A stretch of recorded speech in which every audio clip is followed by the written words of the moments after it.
Streets for the first two speeches. And just reminds anybody why we are here. Closing the streets, you're assisting anybody who needs to get past, who needs assistance.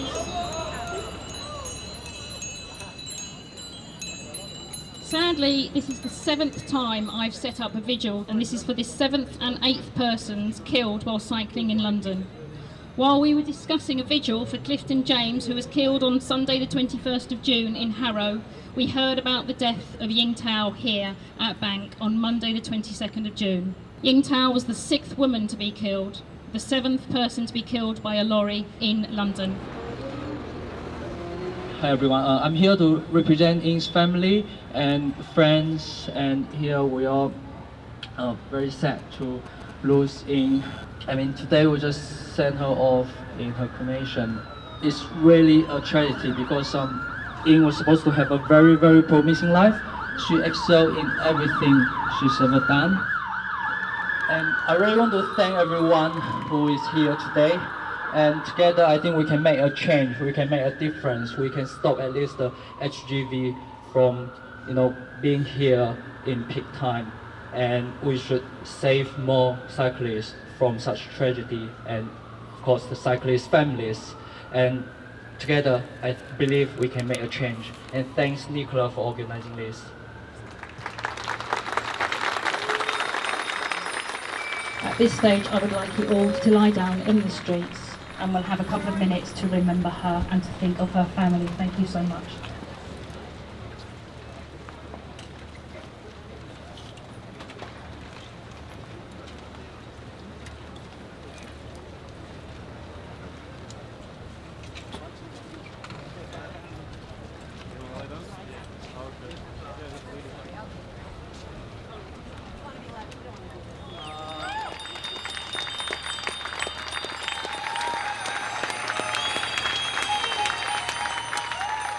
A statement released on behalf of his wife, son, and 2 daughters said, "Cliff was the best, most amazing man we have ever known. He was our hero and our idol. He was loved by many, leaving behind his wife, 3 children, and granddaughter. He will live forever in our hearts. We will always love him." Family friends said, "He was a dad to everyone. Him passing away is a tragedy for everybody. He was known by everybody, liked and loved by everybody."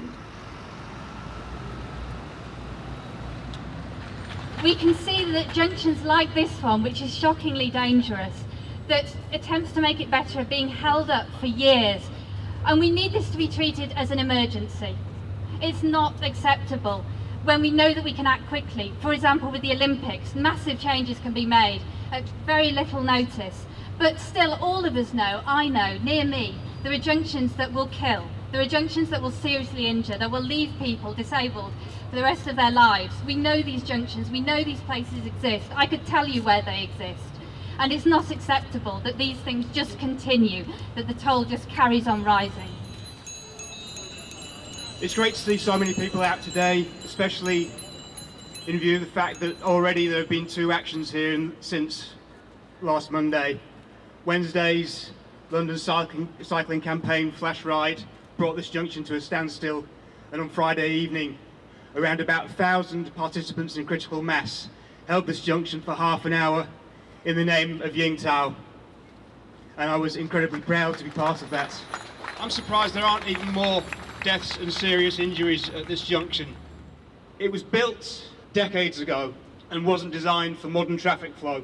There are 7 roads that feed traffic into it, and the centre, regardless of the fact there are traffic lights trying to control it, just becomes a crazy gyre of vehicles, their drivers jostling for space, trying to get through on the lights when they can. But until he tackles the issue directly and wholeheartedly, Boris Johnson has the blood of every single tipper death on his hands. For all who never made it home, for a safe future for cycling in London. Thank you very much.